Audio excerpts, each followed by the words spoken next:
Bonjour et bienvenue à votre première leçon en ligne pour le cours d'amendement et fertilisation. C'est la leçon 2 qui va porter sur la texture du sol. Dans la leçon précédente, la leçon 1, on avait vu des notions générales sur les sols. On avait vu que le sol est un milieu dynamique, donc continuellement en évolution, en changement. On avait parlé de la formation des sols. Aussi, on avait dit que les sols étaient formés dans le fond de deux parties. La partie minérale qui vient des roches, qui va donner naissance au sable, au limon et à l'argile. Et la partie organique qui vient du monde vivant, principalement végétal, qui va donner naissance à de l'humus. Et les quatre composantes du sol, sable, limon, argile et humus, vont servir à former à peu près tous les sols qu'on voit sur la planète. Ensuite, on a parlé de profil des sols. On a dit que dans un milieu naturel, une forêt ou un terrain qui n'a pas été trop travaillé, si on creuse un trou en profondeur, on va voir les trois couches importantes du sol, la couche arable sur le dessus, le sous-sol et la roche-mère. On avait incité beaucoup plus sur la couche arable parce que c'est évidemment la partie du sol la plus importante pour nous. C'est celle qu'on va utiliser pour cultiver les plantes.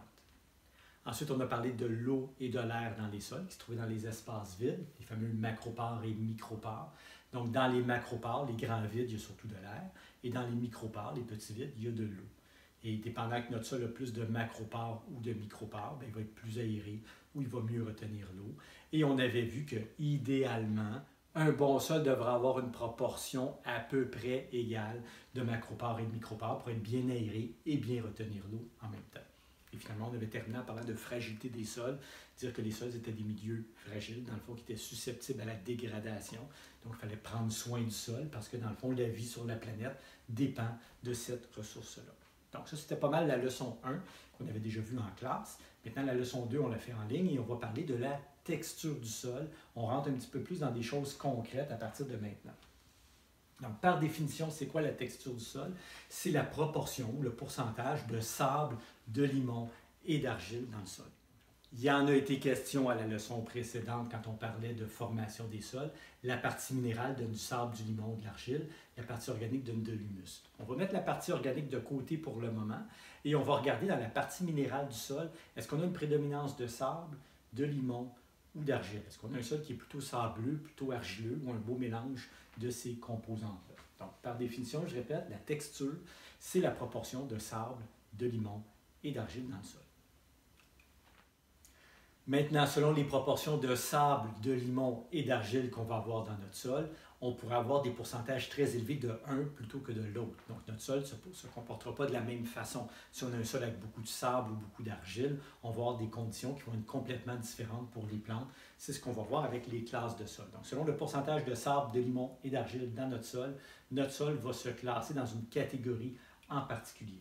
Et on divise les sols en 13 classes différentes. Il y a 13 possibilités. Donc, chacun des espaces dans le triangle, vous avez exactement le même triangle, sans les couleurs évidemment, à la page 170 de votre cahier. On va travailler un petit peu plus tard avec ce triangle-là. Mais pour le moment, juste vous présenter les 13 classes de sol. Donc, chaque petit espace qui change de couleur est une classe de sol différente. Donc, on a les sols sableux ici à l'extrémité, évidemment des sols qui contiennent presque juste du sable. Ensuite, on a sablo-limoneux, donc beaucoup de sable, un petit peu de limon. Limono-sableux, on a tranquillement un petit peu plus de limon mélangé avec notre sable. Limono-argilo-sableux, argilo-sableux, argile. Donc, on a 13 classes différentes qu'on va voir et avec lesquelles on va travailler dans le cadre du cours. Donc, je répète, selon le pourcentage de sable, de limon et d'argile dans notre sol va se classer dans une des 13 classes de sol suivantes. Chaque classe de sol va avoir ses propriétés, des caractéristiques particulières par rapport à la rétention en eau, le drainage, l'aération ou d'autres caractéristiques. Évidemment, un sol sableux ne retient pas l'eau de la même façon qu'un sol intermédiaire ou un sol argileux. C'est ce qu'on va voir un petit peu plus tard dans le cours. Donc, si on fait ici la distinction entre l'argile, le loam, en passant, on va y revenir tantôt, mais un loam, c'est un sol où on a une proportion équilibrée de sable, de limon et d'argile, et un sol qui est plus sableux. Donc, si on a une très forte prédominance d'argile, ça va retenir beaucoup l'eau, mais l'eau ne rentrera pas facilement dans le sol. À l'autre extrême, les sols sableux vont se drainer très bien. L'eau va rentrer facilement, l'excédent d'eau va quitter facilement. Par contre, c'est des sols qui ne retiendront pas beaucoup l'eau.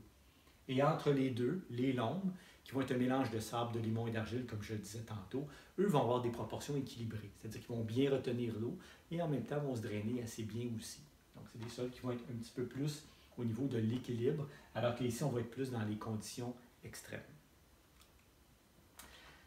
Toujours par rapport aux classes de sol, on dit qu'il est intéressant de connaître la classe du sol sur lequel on travaille pour deux raisons. Ça va nous permettre de savoir ce qu'on doit améliorer. Dans une situation où j'aurai un sol sableux qui retient très peu l'eau, bien, si je veux aménager une plate-bande sur ce sol-là, je vais devoir corriger ce défaut-là. Alors que si je veux aménager une plate-bande dans un sol qui est plutôt argileux, qui retient très bien l'eau, mais qui se draine mal et qui est mal aéré, bien, il va falloir que j'améliore l'aération et le drainage sur ce sol-là. Donc, c'est ce qu'on dit ici. Il est intéressant de savoir, de connaître le sol sur lequel on travaille. Si j'arrive en quelque part pour aménager une plate-bande, il va falloir que je détermine d'abord c'est quoi le type de sol pour savoir ce que je vais devoir faire pour rendre ce sol-là meilleur, pour l'améliorer. Et l'autre raison pour laquelle c'est important et intéressant de connaître la classe du sol sur lequel on travaille, c'est que ça va nous permettre de choisir des plantes qui sont plus adaptées. Si je cultive, je disais tantôt, dans un sol sableux, je pourrais très bien choisir des plantes tolérantes à la sécheresse. Alors que dans un sol argileux, je vais prendre des plantes qui sont plus tolérantes aux conditions de forte humidité au niveau des racines. Alors voilà pour les caractéristiques qui viennent avec les classes de sol. Les 13 classes de sol sont réparties dans 4 grandes catégories. Donc, dans le triangle que je vous ai montré tantôt, il y avait des couleurs différentes pour chaque classe de sol. Maintenant, si on veut les regrouper par catégorie, le triangle suivant va nous aider. Donc, on classe le sol en 4 catégories possibles. Si notre sol est dans la classe sableux ou sablo-limoneux, il va faire partie des sols, la grande catégorie des sols sableux. Si au contraire, il contient beaucoup d'argile, comme les 4 ici, argileux, limono-argileux, argilo-limoneux et limono-argileux fin, donc les 4 sols dans la zone bleue en haut, c'est des sols qui font partie du grand groupe des sols argileux et qui ont des caractéristiques à peu près semblables pour les 4 classes de sols qui sont là. Ici, dans le coin à droite, j'ai les sols plutôt limoneux, donc très riches en limon. Il n'y en a pas au Québec en passant, fait qu'on ne parlera pas beaucoup des sols limoneux, mais c'est une classe de sol qui peut exister dans d'autres endroits sur la planète. Et finalement, ce qui est en vert ici, le grand groupe des sols intermédiaires, qu'on appelle aussi à texture équilibrée, c'est-à-dire des sols où on n'a pas de prédominance de sable, de limon ou d'argile, mais plutôt un mélange assez équilibré des 3 composantes. Donc, j'ai mes sols sableux en bas à droite, en bas à gauche.